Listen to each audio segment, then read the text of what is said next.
The red light from burning cities painted the metal walls of the great warship as Commander Kyun-ho stood watching the destruction below. His tall figure cast a long shadow across the bridge, where dozens of his soldiers worked at glowing control panels.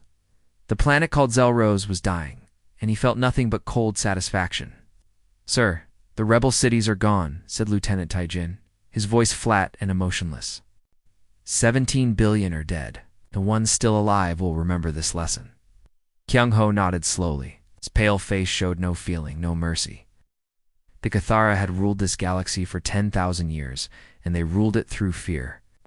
Every world, every species, every living thing bowed to their will. It had always been this way. It would always be this way. "Good," he said in his deep voice. "Send word to all nearby worlds. Show them the recordings. Let them see what happens to those who dare fight us." The Cathara were not like the weak races. They controlled. Their bodies were perfect, changed by science over thousands of years. Their minds were connected to each other through invisible bonds that let them share thoughts across the vastness of space. They had machines that seemed like magic to the simple creatures they ruled over. Below them, the last cities of Zelrose burned with white fire that could melt stone. The orbital weapons fired again and again, turning proud civilizations into ash and memories. This was the price of rebellion. This was the cost of hope. "The Zilani thought they could hide on their little worlds," said another officer, his name Jun-woo. "They thought distance would protect them. They were wrong." Kyung-ho walked to the great window that looked out at the burning world. Done this many times before?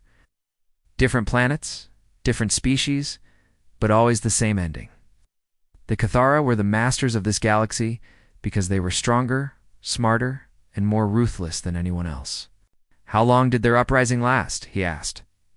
6 months, sir. They had weapons from the old wars, but nothing that could truly hurt us. Some of them fought to the very end. "Brave but stupid," Kyung-ho said without emotion. "Bravery without power is just another word for death." The bridge was quiet except for the soft humming of machines and the distant rumble of weapons firing at the planet below. The crew worked with perfect efficiency, each person knowing exactly what to do. This was how the Cathara operated, like parts of a great machine, all working toward the same goal. Young Officer Hyan-young approached with a datapad in her hands. Her movements were precise, controlled. "Sir, we have reports from other sectors. 3 more worlds have surrendered without fighting after seeing what happened here. The fear is spreading as planned." "Fear is the only language these lesser beings understand," Kyung-ho replied. "They do not have the intelligence to appreciate our superiority through reason alone." The Cathara had tried being gentle rulers once. Long ago, they had offered partnership, shared technology, attempted to guide the younger races toward enlightenment. But the lesser species had proven themselves incapable of growth. They were like children who could not be taught, animals who could not be tamed through kindness. So the Cathara had chosen a different path. Total control. Absolute dominance. It was not cruelty, it was necessity. The galaxy needed strong leadership, and only the Cathara could provide it. Called out the sensor operator, a woman named Myung. "We are detecting strange readings. At the edge of our territory, large energy signatures, but they do not match any known technology." Kyung-ho turned from the window. "Show me." The main display changed to show a map of the galaxy. At the very edge, in the dark space between galaxies, several bright dots pulsed with unknown energy. The readings were massive, larger than anything in their databases. "Could it be a natural phenomenon?" asked Taejin. "Perhaps," said Myung, studying her instruments. "But the patterns are too regular, too organized. It looks almost like ... like ships." The bridge fell silent. For a moment, even Kyung-ho felt something strange, a tiny whisper of uncertainty. But he pushed it away. Nothing could survive the journey through the void between galaxies. The space out there was empty, cold, filled with strange energies that destroyed anything that tried to cross it. "Continue monitoring," he ordered. "But do not waste time worrying about ghosts in the dark. We have real work to do. Return back to watch Zelrose burn." Soon, there would be nothing left but cooling rock and the memory of what happened to those who defied the Cathara hegemony. The lesson would spread to 1,000 worlds, carried by merchants and travelers who would whisper the story in fear. The galaxy belonged to the Cathara. It had always belonged to them, and nothing in the cold void of space would ever change that simple truth. But deep in the darkness between galaxies, something moved with purpose toward their perfect, ordered world. Something that had never heard of the Cathara hegemony, never felt their mental control, never learned to bow in fear. Something human was coming. Captain Haywan gripped the metal armrest of her chair as the ship shook violently around her. Sparks flew from broken panels, and the lights flickered on and off. After 100 years of traveling through the dark void between galaxies, the human fleet was finally arriving somewhere new. Report. She shouted over the noise of alarms and grinding metal. Engineer Jinsu wiped sweat from his face as he worked at his station. His hands moved quickly over buttons and switches that still seemed strange to him. The void drive is shutting down, Captain. We made it through, but the ship is badly damaged. Hull has big cracks, but we are not dead yet. Through the cracked windows of the bridge, Haywan could see stars, not the familiar stars of home, but completely new ones. Billions of lights stretched out before them, a whole galaxy that no human had ever seen before. They had done it. They had escaped from their dying home and found a new place in the universe. How many ships made it through? She asked. Communications officer So Young looked up from her station, her face tired but hopeful. 12 ships from our group, Captain. The others are still coming through the void, but we are the first humans to see this place. Haywan felt a mix of pride and fear. Her people had left Earth when it became too poisoned to live on. They had built ships that could travel through the strange space between galaxies, riding on invisible waves of energy that most scientists said was impossible. Many had died making the journey, but the survivors had finally found a new home. Captain, So Young's voice was suddenly sharp with alarm. I am getting signals. Ships are coming toward us. Big ones. The enemy appeared without warning. Massive. Vessels that looked like they were grown instead of built dropped out of faster-than-light travel all around the human fleet. Their hulls pulsed with strange lights, and they moved with perfect coordination. Commander Il-sung sat in his command chair aboard the Cathara patrol ship, expecting this to be simple. Another weak species had wandered into their territory, probably. Refugees or traders who had gotten lost. He would give them the usual choice: surrender and serve, or be destroyed. He opened communication channels and sent the standard message directly into their minds. But something was wrong. The alien ships showed no response to his mental commands. Their crews seemed completely immune to Cathara mind control. What are these creatures? Asked his second officer, Dongmin. They show no psychic signature at all. It is like they do not exist in our mental network. Il-sung frowned. In 10,000 years of rule, Cathara had never encountered a species that could not be controlled through mental domination. Every thinking being in the galaxy had some level of psychic ability that could be manipulated. These newcomers were like blank spaces in reality. Fire warning shots, he ordered. Maybe they will understand force if they cannot understand our thoughts. The Cathara weapons sent bright beams of energy toward the human ships, but instead of fleeing or surrendering, the humans did something completely unexpected. They scattered, in all directions, moving in patterns that made no sense. They are not following any tactical system I know, said Dongmin, watching his sensors in confusion. Their movements are random, chaotic. It is like their pilots are insane. Captain Haywan watched the alien ships fire at them and felt her heart race. These were clearly the rulers of this galaxy, and they were not friendly. But humans had not survived the death of Earth and the journey through the void by giving up easily. All ships, evasive action, she commanded. Use pattern random 7. Do not let them predict where we will go next. The human ships began moving in ways that confused the Cathara computers.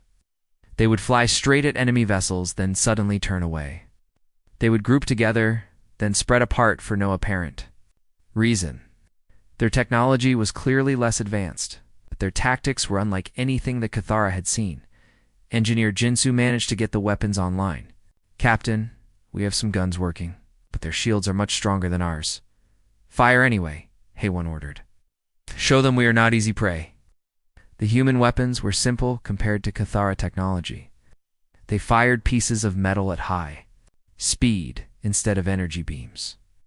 But the metal bullets moved faster than the aliens expected. Some got through their defenses. Ilsung felt his ship shake as the primitive weapons hit his hull. The damage was small, but the shock was enormous. No species had successfully attacked a Cathara vessel in thousands of years. These newcomers were not just immune to mental control, they were actually fighting back. Sir, said Dongmin, his voice uncertain, perhaps we should call for reinforcements. No, Ilsung said firmly. We can handle a few primitive ships. As the battle continued, both sides realized something important had changed. The humans were learning from each exchange of fire, adapting their tactics in real time. The Cathara used 2 easy victories against terrified enemies, found themselves struggling against opponents who refused to surrender. After 20 minutes of fighting, both fleets pulled back. The Cathara, because they needed to understand this new threat. The humans, because they were outnumbered and outgunned, as the alien ships disappeared into faster-than-light travel. Captain Heyone sat back in her damaged chair.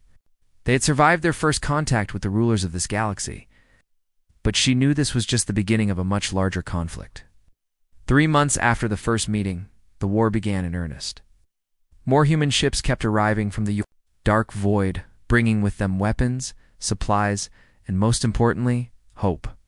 Admiral Sung-min commanded the growing human fleet from his flagship, a battle-scarred vessel called the Freedom's Edge. Sung-min was an old soldier with gray hair and deep scars across his weathered face. He had fought in the last wars on dying Earth, and he understood something the Cathara did not, that sometimes the weakest army can win if they refuse to give up. Listen carefully, he told his captains during a meeting in the ship's war room. We cannot match their technology or their numbers. But we have something they have forgotten. The ability to change. Every time they beat us, we learn. Every time we win, we build on that victory. Captain Heyone nodded from her seat at the metal table. Around her sat commanders from different human ships, all bearing the marks of recent battles. Their uniforms were patched and worn, their faces tired but determined. What about the local species? Asked Captain Minho, a young officer who had proven himself clever in battle. The ones under Cathara control. Can we help them? We are already helping. Them, Sung-min replied with a thin smile. Every time we hurt the Cathara, we show the galaxy that their masters can bleed. On the planet Torith, far from the main battle zones, something impossible was happening. Commander Yujin led a small team of human soldiers through the ruins of an ancient city. They had landed in secret, avoiding the Cathara patrols that watched the skies. The Tarathi people lived in the underwater cities of their world, breathing through gills and communicating with hand signals. For 3,000 years, they had served the Cathara without question. Mining precious metals from the ocean floor, Yujin and her team moved carefully through the flooded streets. They carried simple weapons and basic equipment, nothing that could match Cathara technology. But they had studied the enemy's patterns, learned their schedules, discovered their weaknesses. The Cathara garrison consisted of 50 soldiers led by an officer named Wusong. They had grown lazy over the centuries, expecting no real resistance. From the peaceful Tarathi, their daily routines never changed. Their guard posts were always in the same places. Remember, Yujin whispered to her team as they prepared to attack. We do not need to destroy them all. Just need to break their control. The assault began at midnight. Humans used the Kithra's own rigid discipline against them. Alarms sounded in the north sector. All available troops moved to investigate, following their training perfectly. This left the central command post defended by only a few guards. Yujin's team struck like lightning. They disabled the psychic amplifiers that kept the Tarathi population under mental control, then destroyed the communication arrays that connected this world to the greater Cathara network. In 20 minutes, they had turned a secured garrison into chaos. Officer Wusung found himself cut off from the mental network that had guided his decisions for his entire life. For the first time, he had to think and act alone. The experience terrified him more than any enemy weapon could. Oh. Did they know our patrol patterns? Uh. He asked his remaining soldiers as they regrouped in the damaged command center. They predict our responses? But his men had no answers. The Cathara had grown used to fighting enemies who were controlled by fear, who would surrender when faced with superior force. These humans seemed to feel no fear at all across the galaxy. Similar attacks were happening on dozens of worlds. Human strike teams appeared without warning, hit critical targets, then vanished before reinforcements could arrive. They did not try to conquer planets or establish bases. Instead, they focused on breaking the chains that held entire species. In slavery, the Zilani, still recovering from their failed rebellion months earlier, began receiving mysterious supply drops. Advanced weapons and communication equipment appeared in remote locations, along with simple messages written in the local language. Fight back. You are not alone. The aquatic people of Hydros found their orbital blockade suddenly lifted when human ships appeared from nowhere, destroyed the Cathara patrol vessels, then disappeared back into the void. For the first time in centuries, ships from their world could travel freely to other systems. On Kristen, the insectoid Crysteri discovered that their forced labor camps had been sabotaged. The psychic control devices were broken, the guard posts were empty, and the transport ships were missing. Thousands of workers suddenly found themselves free to return to their hive cities. Admiral Kunho received reports of these attacks from across his territory. Each incident was small, almost insignificant. But together, they painted a picture that disturbed him deeply. The humans were not just fighting a war, they were spreading an idea. They are teaching the lesser species to rebel, he told his staff during an emergency meeting aboard his flagship, not through force but through example. His intelligence officer, Major Sujin, presented data from the latest encounters. Sir, we have captured some human equipment. Their technology is primitive compared to ours, but it is also unpredictable.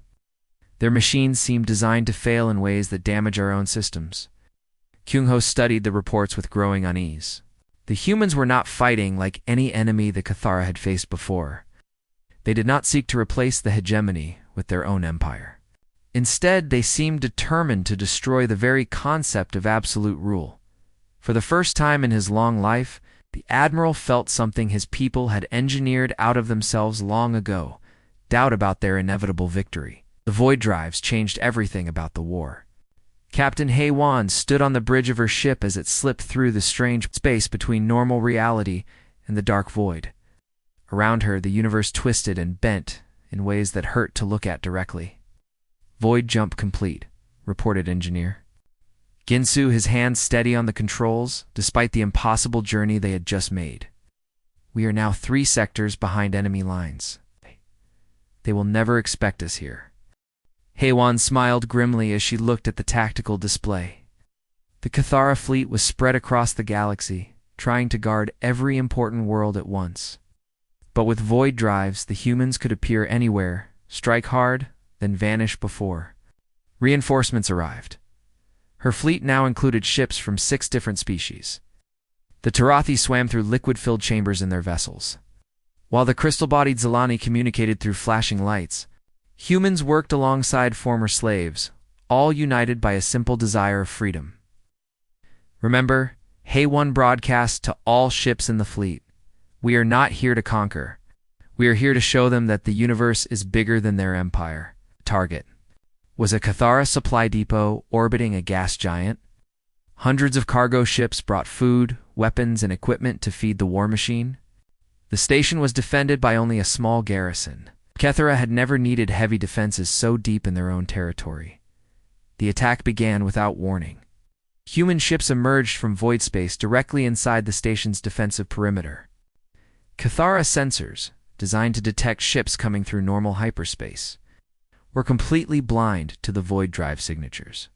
Commander Jaewon is eating his evening meal when alarms began screaming throughout the supply station. He ran to the command center, his mind automatically reaching out through the psychic network for orders from higher command. But instead of clear instructions, he found only chaos.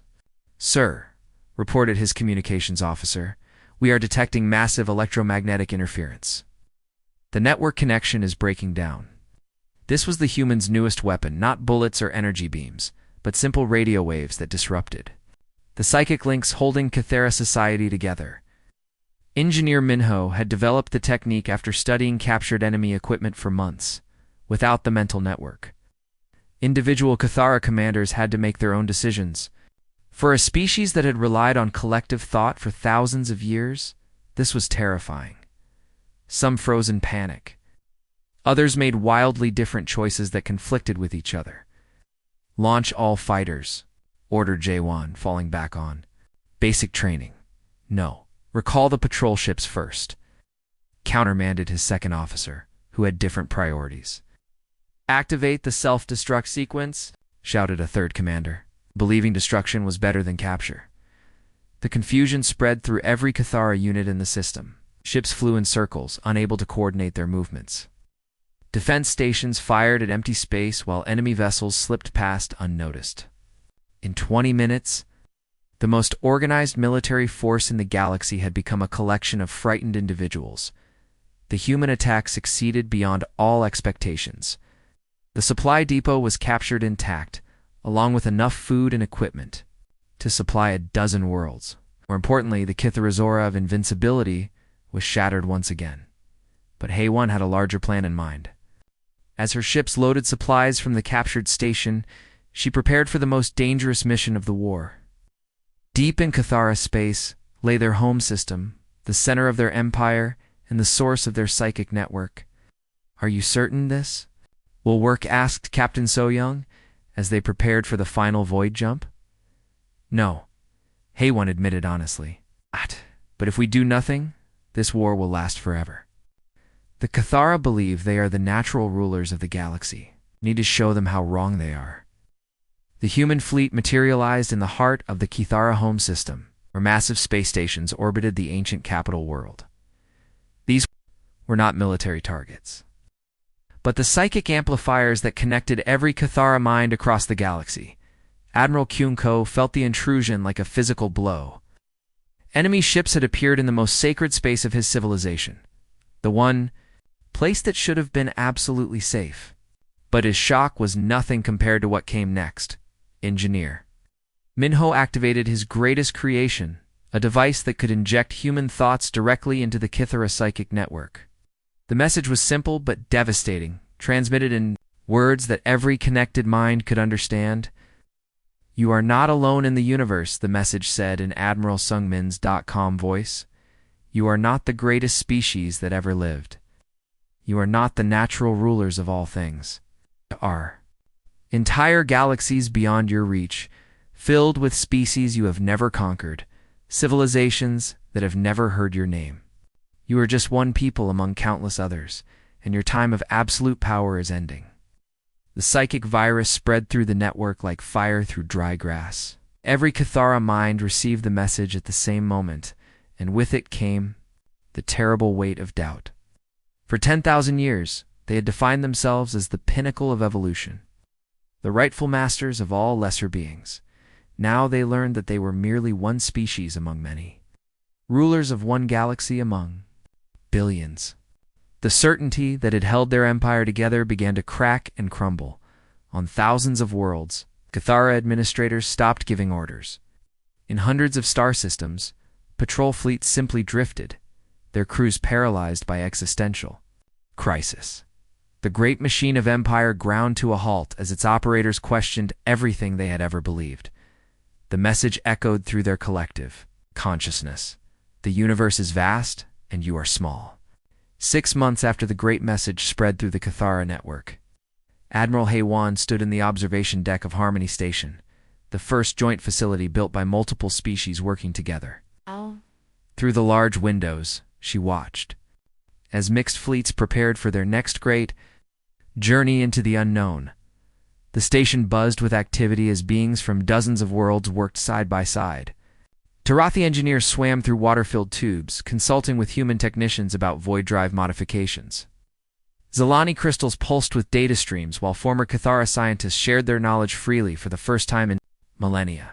Yeah, the last holdout worlds have agreed to join the Confederation, reported Captain Soyoung, now serving as Haywan's chief coordinator. Even the Kithara core systems want to be part of what we are building. Haywan smiled, remembering the frightened crew that had first emerged from the cosmic dark.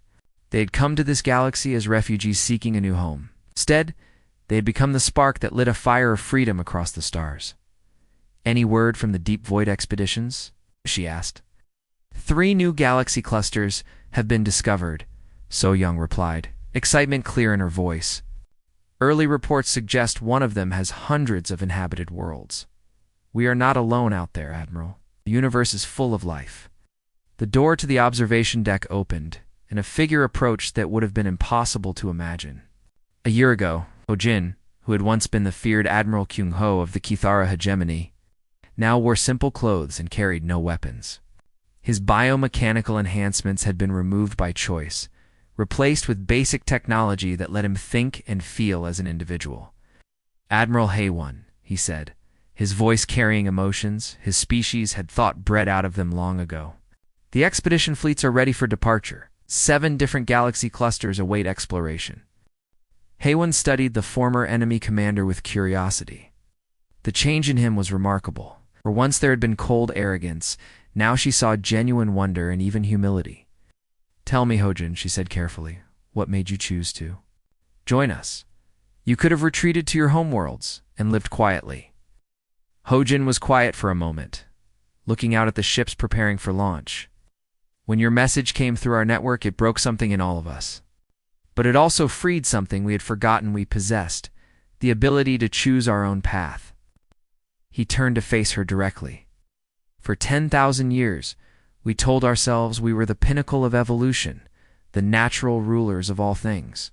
We believed our own lies so completely that we stopped growing, stopped learning, stopped becoming anything more than we already were." Captain Minho approached with a datapad containing the final launch preparations. His young face showed the confidence of someone who had helped win an impossible war. "All ships report ready, Admiral. The Torathi Deep Scouts have found safe passage routes through 3 galaxy clusters." "And the Zalani crystal ships?" Haywan asked. "They have volunteered to serve as communication relays," Minho replied. "Their natural telepathic abilities will let us stay in contact across the vast distances." Through the station, speakers came an announcement that would have seemed like fantasy just months before. "All species fleet commanders, please report to your vessels. First intergalactic exploration mission will begin in 1 hour." Haywan walked to the center of the observation deck, where a holographic display showed the local galaxy and the dark void beyond. Bright dots marked the locations of other galaxies, each one potentially home to countless civilizations. "Do you ever wonder what we will find out there?" asked Soyoung. "I hope we find what we found here," Haywan replied. "People who need to. No, they are not alone. Worlds that have forgotten how to dream of something better." Engineer Jinsu's voice came over the communication system from the main dock. "Admiral Dasuth drives are charged and ready. All ships are requesting permission to depart." Haywan took one last look around the observation deck. Representatives from 50 different worlds had gathered to witness this moment. Former enemies now worked as allies. Species that had been slaves for millennia now contributed their unique skills to the common cause. "Permission granted," she said into her communicator. "Begin the jump sequence." The first ships began to shimmer and fade as their void drives activated.